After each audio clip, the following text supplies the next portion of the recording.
Bonjour, je vais vous montrer comment faire un habillage sur InDesign à partir d'un texte. Bon là, j'ai repris un texte qui correspond au visuel, mais je vais, par raison, par souci de simplicité, je vais vous le montrer avec un texte Bible. Donc cette image-là, je vais essayer de la récupérer en regardant déjà au préalable à quel endroit elle se trouve. Et ça se voit dans la lien palette lien qu'on peut afficher rapidement avec un raccourci comme CTRL-SHIFT-D, qui se trouve dans un endroit particulier, mais je crois qu'en faisant clic droit sur le lien, là il n'y a qu'un seul lien image dans ce document, on peut demander de faire apparaître dans l'explorateur. Comme ça, je sais exactement à quel endroit ça se trouve et je vais copier l'adresse et le réimporter à partir de rien. Donc là, la petite palette lien. Je demande CTRL D. Ça me permet, quand il n'y a pas de bloc actif, ça me permet d'importer une image qui va se positionner à l'endroit où je souhaite. Si jamais il y avait un bloc image actif, comme celui à gauche, ça importerait l'image, bien sûr, à l'intérieur de ce bloc-là. Avec Shift, vous conservez les proportions. Et avec CTRL, l'image suit le redimensionnement. Donc CTRL et SHIFT. Mais attention, attention, si vous agrandissez une image comme ça, je vais la mettre quand même, je vais la rabattre sur la ligne rouge pour avoir une image qui soit de taille, qui ne me prenne pas la tête en fait. Voilà. Pour l'instant, attention si vous agrandissez l'image, toujours dans cette palette lien, faites attention au nombre de dpi, en français pixels par pouce, en anglais dot per inch, au nombre de dpi effectifs. Là, c'est suffisant pour un affichage écran, enfin, c'est un peu faible, je trouve. Ça se voit aussi comme indice, vous pouvez regarder la taille du fichier image qui est en JPEG, ah non, qui est pas en JPEG, qui est en WebP. Mais bon, sachez que pour une impression chez un imprimeur, il faut viser idéalement 300 dpi et au pire 250, mais pas en dessous. Pour une impression classique format A4 par exemple. Pour les grands formats, c'est pas pareil. Ensuite, je vais ramener un texte dans un bloc de texte que je crée ici. Je vais rajouter un texte automatique. On appelait ça du texte Bible au préalable. C'est un texte qui sert à faire des simulations. Et bon, je vais le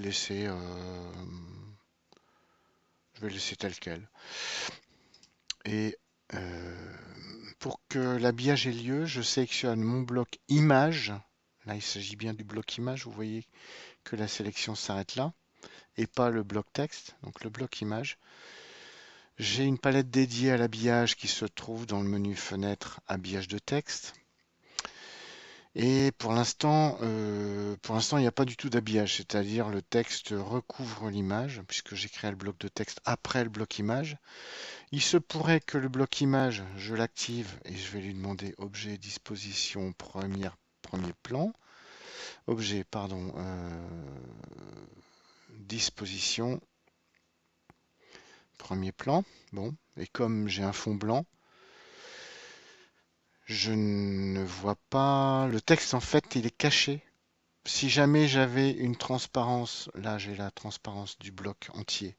Si je mets 50% de transparence, on voit quand même que le texte se trouve en dessous. Si j'ai une zone complètement opaque, donc ça cache une partie du texte. Pour que ça fonctionne de manière optimum, je vais demander un habillage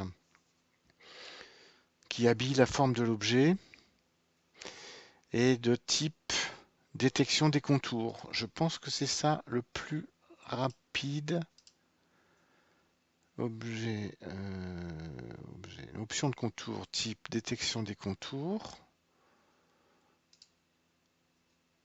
Ou bloc graphique, peut-être. Non plus. Détection des contours. Qu'est-ce que ça donne? Je vais quand même mettre le bloc image derrière. Je crois que c'est ça qui cloche. Donc, dans objet, disposition, arrière-plan. Ça va en arrière au maximum, tout en restant sur son calque. Éventuellement, s'il y a plusieurs calques, ça reste sur le calque sur lequel l'image se trouve au départ. Là, on voit que ça fonctionne. J'ai demandé d'inclure les contours intérieurs, mais j'aurais pas dû. Pour que ça se passe au mieux, il faut mieux que le texte soit éventuellement, on va voir ce que ça donne, par exemple justifié, ou alors aligné à gauche. Ça se gère avec la palette paragraphe. Dans le menu fenêtre, texte et tableau, vous avez une palette paragraphe, à ne pas confondre avec l'autre palette principale pour gérer du texte qui s'appelle caractère. Palette paragraphe que je rapatrie dans la surface. Et je vais demander aligner à droite, vous voyez que ça fonctionne. Je vais demander justifier, sauf la dernière ligne, ça fonctionne aussi. Et enfin, pour l'habillage de texte, donc je resélectionne le bloc qui contient mon image. On peut demander un écart de manière à ce que le texte soit un peu éloigné de l'image. Là, vous n'avez accès qu'à un seul des 4 champs, puisque ça le fait en ayant détecté les contours. Si jamais c'était juste un bloc image tout simple, sans habillage, on pourrait aussi demander un écart à ce moment-là en réglant éventuellement les 4 côtés, haut, bas, gauche, droite. Que dire d'autre? Ah si on veut qu'un bloc de texte n'obéisse pas à l'habillage, je sélectionne cette fois-ci mon bloc de texte et dans le menu texte, bloc, donc dans le menu objet, CTRL B, option de bloc de texte, je peux très bien demander ignorer l'habillage. Dans ce cas-là, quels que soient les objets, quels que soient les blocs qui contiennent des images au-dessus, ce texte ne respectera pas cette caractéristique particulière. Voilà, j'espère être suffisamment clair. Sinon, n'hésitez pas à m'envoyer un email avec votre ou vos questions. Bon courage à vous. Au revoir.